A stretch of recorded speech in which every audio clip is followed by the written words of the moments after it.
لیکن وہی حقیقتاً آتی کیسے تھی؟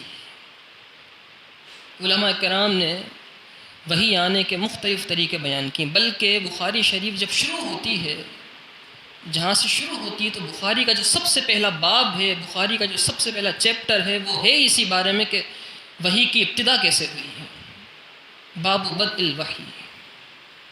اور اس کی دوسری حدیث کے اندر، بخاری شریف کی دوسری حدیث میں ذکر فرمایا امام بخاری علیہ الرحمہ نے کہ کس طریقے سے وحی نازل ہوتی تھی۔ کئی طریقوں سے وحی اترا کرتی تھی۔ سب سے پہلا وحی اترنے کا طریقہ یہ ہوتا تھا، جسے حضرت عائشہ صدیقہ رضی اللہ تعالی عنہا نے بیان فرمایا، سلسلۃ الجرس، گھنٹی کی آواز آیا کرتی تھی۔ جس طرح گھنٹی کی آواز ہوتی ہے، نبی پاک صلی اللہ علیہ وسلم نے فرمایا جب وحی اترتی تو یوں محسوس ہوتا گھنٹی کی آواز آ رہی ہے۔ آپ فرماتے ہیں یہ وحی اترنے کے جتنے طریقے ہیں ان میں سب سے زیادہ سخت طریقہ یہی تھا، تیز آواز گھنٹی کی آتی تھی۔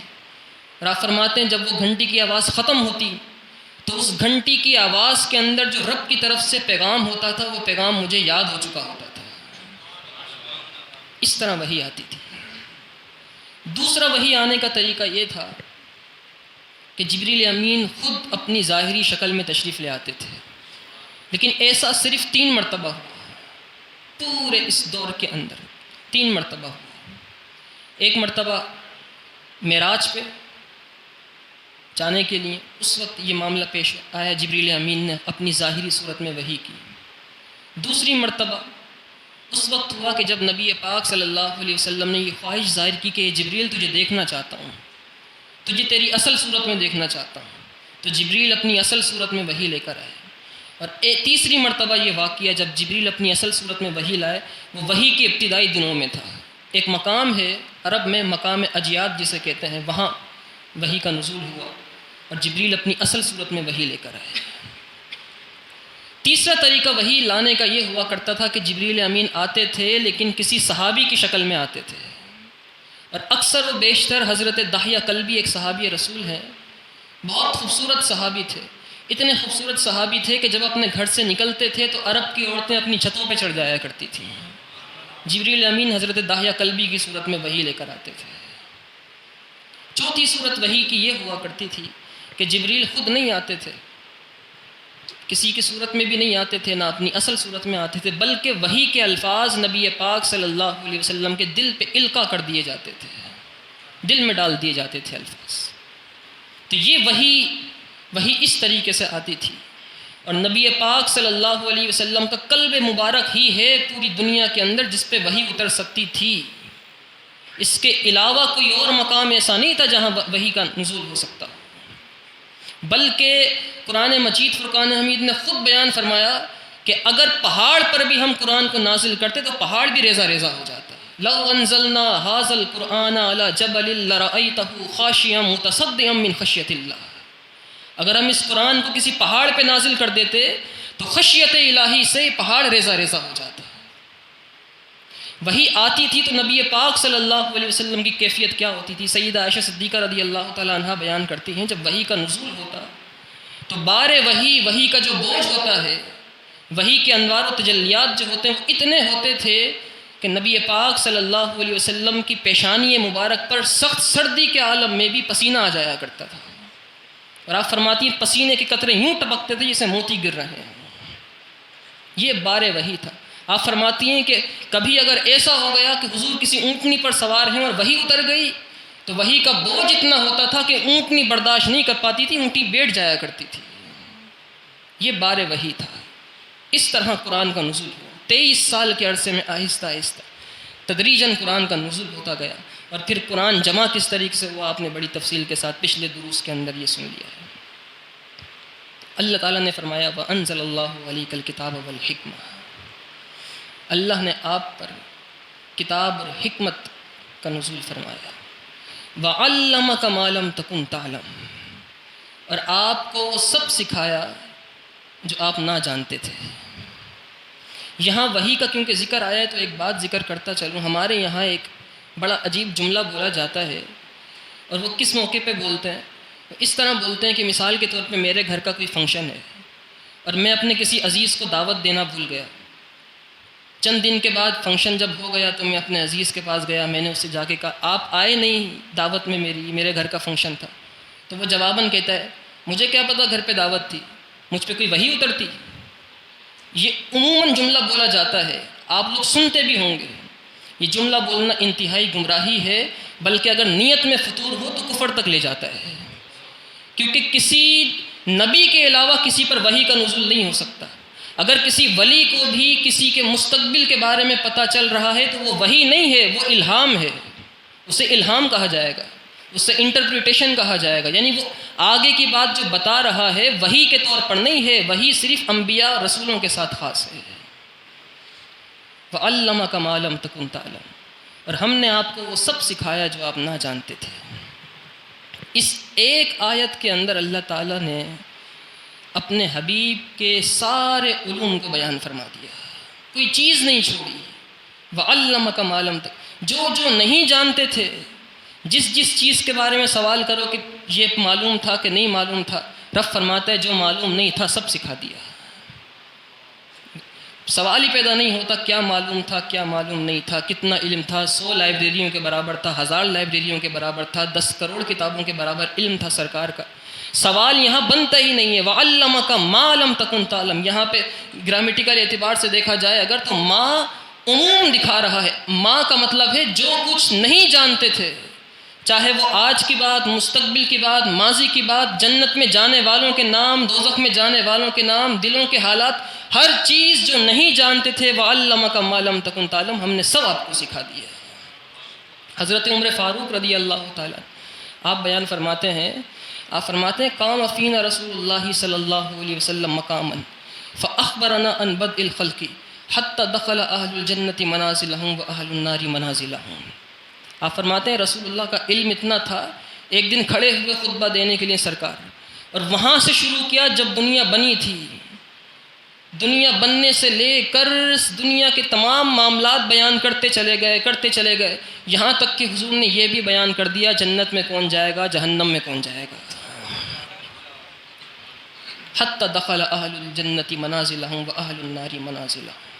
اور یہ صرف بیان کرنا نہیں، یہ نبی پاک صلی اللہ علیہ وسلم کا معجزہ بھی تھا کہ دن کے مختصر سے حصے میں پورے عالم کا نظام بیان کر دیا. نبی پاک صلی اللہ علیہ وسلم نے خود بیان فرمایا، آپ نے فرمایا ان اللہ رفع لی الدنیا فانا انظر الیہا وما هو کائن فیہا الی یوم القیامت. حضور فرماتے ہیں اللہ نے میرے لیے دنیا کو یوں کر دیا ہے بلند، اور میں اس دنیا میں سب دیکھ رہا ہوں، جو ہو رہا ہے وہ بھی، جو ہونے والا ہے وہ بھی.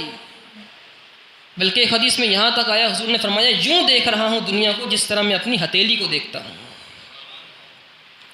اور یہ کیسے، یہ کیوں، یہ ایسے علوم یہ کیسے ملے؟ معراج کی شب نبی پاک صلی اللہ علیہ وسلم فرماتے ہیں جب میں معراج پر گیا، پھر وہ تمام طویل واقعہ ہے معراج کا، آپ فرماتے ہیں رب ذوالجلال نے اپنا دست قدرت، وہ رب ہاتھ سے پاک ہے، جسم سے پاک ہے، جسمانیت سے پاک ہے، جسم اور جسم کی جو خواص ہیں ان سے پاک ہے. بلکہ ہمارے علماء نے ایک بات لکھی ہے جو عقل میں آ جائے، جو سمجھ میں آ جائے وہ رب نہیں ہو سکتا.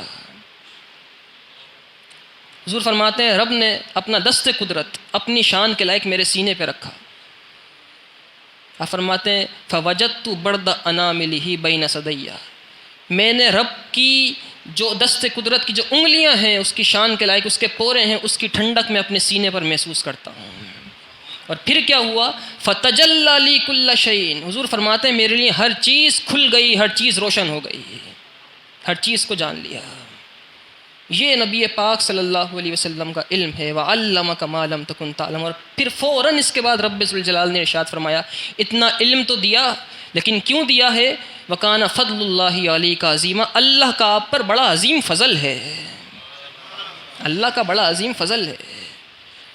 علم، اس کو ایک اور مثال سے سمجھیں. ہم اپنے بچوں کو داخل کرواتے ہیں اچھے سے اچھے اسکول میں، اچھی جگہ پڑھے گا، اچھا نصاب پڑھے گا، اچھا کیریکولم پڑھے گا، اچھا سلیبس پڑھے گا، کتابیں اچھی پڑھے گا تو علم بھی اچھا حاصل ہوگا.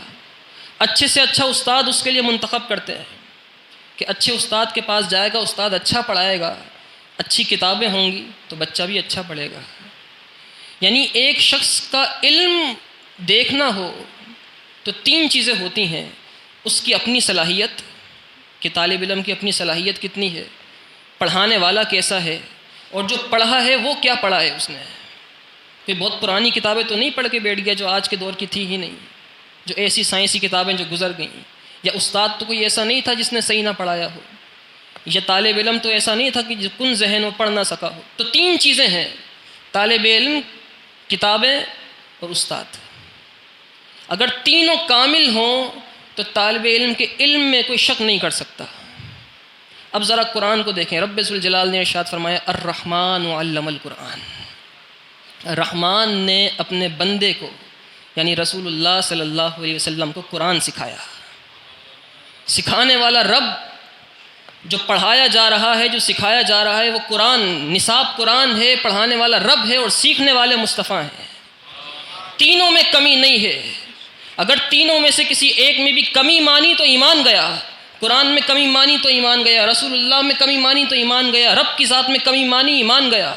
تو جب تینوں میں کمی نہیں ہے، رب اپنے بندے کو قرآن سکھا رہا ہے، تو پھر آج کے لوگ یہ کیسے کہہ سکتے ہیں کہ دیوار کے پیچھے کا علم تھا یا نہیں تھا؟ الرحمن علم القرآن، اس آیت میں رب ذوالجلال نے اور اس سے پہلے وعلمک ما لم تکن تعلم میں ہر سوال کا جواب دے دیا کہ جس علم کے بارے میں سوال کرو گے رسول اللہ کو ہم نے وہ تمام علوم دے دیے تھے۔ اور یہ تو حضور کا علم ہے نا، حضور کا علم، حضور کی چیز سے کسی کو نسبت ہو جائے اس کا علم بڑھ جاتا ہے۔ مولا کائنات کا علم، کسی نے حضرت علی سے پوچھا علی اتنا علم کیسے آیا؟ اور بھی تو صحابہ ہیں۔ تو حضرت مولا کائنات شیر خدا فرماتے ہیں جب حضور کو غسل دیا گیا، جب نبی پاک صلی اللہ علیہ وسلم کو غسل دیا گیا تو غسل دینے کے بعد حضور کی جو آنکھیں ہیں، ان آنکھوں کی کٹوریوں میں کونے میں کچھ پانی کے قطرات رہ گئے۔ آپ فرماتے ہیں میں نے زبان سے وہ قطرے چوس لیے۔ فرماتے ہیں وہ قطرے پینے تھے، اللہ تعالیٰ نے میرے لیے سارے علوم کے دروازے کھول دیے۔ یہ وہ ان قطروں کی شان ہے جو مولا علی نے پیے تھے۔ حضرت سیدہ عائشہ صدیقہ رضی اللہ تعالیٰ عنہ آپ فرماتی ہیں کہ ایک دن نبی پاک صلی اللہ علیہ وسلم گھر تشریف لائے تو میں حضور کے جسم کو چھونے لگی، کپڑوں کو چھونے لگی، اور میں نے عرض کی یا رسول اللہ اتنی تیز بارش ہو رہی ہے اور آپ کا نہ کپڑے گیلے ہیں نہ جسم گیلا ہے۔ تو نبی پاک صلی اللہ علیہ وسلم نے فرمایا تم یہ بتاؤ تم نے اوڑا کیا تھا؟ تو سیدہ عائشہ صدیقہ رضی اللہ تعالیٰ عنہ فرماتی ہیں یا رسول اللہ میں نے آپ کی چادر سر پہ رکھ لی تھی۔ حضور فرماتے ہیں بارش نہیں ہو رہی، تم نے جو میری چادر سر پہ رکھی تھی اس کی وجہ سے تمہاری نظروں کے سامنے سے حجاب اٹھ گئے تھے، وہ نور کی بارش تھی جو تم دیکھ رہی تھیں۔ حضور کا علم تو بہت ہے، حضور کی چیز سے نسبت کسی کو ہو جائے اس کا علم، اس کے حجاب اٹھ جاتے ہیں۔ سیدی غوث پاک فرماتے ہیں وَنَظَرْتُ إِلَىٰ بِلَادِ اللَّهِ جَمْعًا كَخَرْدَلَةٍ عَلَىٰ حُكْمِ اتصالی، میں پوری دنیا کو یوں دیکھتا ہوں اپنے آگے جس طرح میں ہتھیلی پر کوئی رائی کا دانہ رکھ کے دیکھتا ہوں۔ اس شان سے اللہ تعالیٰ نے، یہ ہے مقصد اور مفہوم وَعَلَّمَكَ مَا لَمْ تَكُنْ تَعْلَمْ کا۔ اللہ تعالیٰ ہمیں قرآن مجید سمجھنے کی توفیق اور سعادتیں عطا فرمائے۔ وآخر الدعوانا الحمد للہ رب العالمین۔ اللہم انت السلام ومنک السلام والیک یرجع السلام۔ حینا ربنا بالسلام وادخلنا دار السلام، تبارکت و تعالیت یا ذی الجلال والاکرام۔ یا الہ العالمین، مالک و مولا، قرآن مجید سمجھنے کا شوق اور ولولہ عطا فرما۔ قرآن پاک کے صدقے وسیلے سے جتنے حاضرین موجود ہیں مالک و مولا، ہم سب کی تمام دلی جائز تمناؤں کو، مرادوں کو پورا فرما۔ وصلی اللہ تعالی علی خیر خلقہ ونور عرشہ سیدنا مولانا محمد وعلی آلہ وصحبہ اجمعین برحمتک یا ارحم۔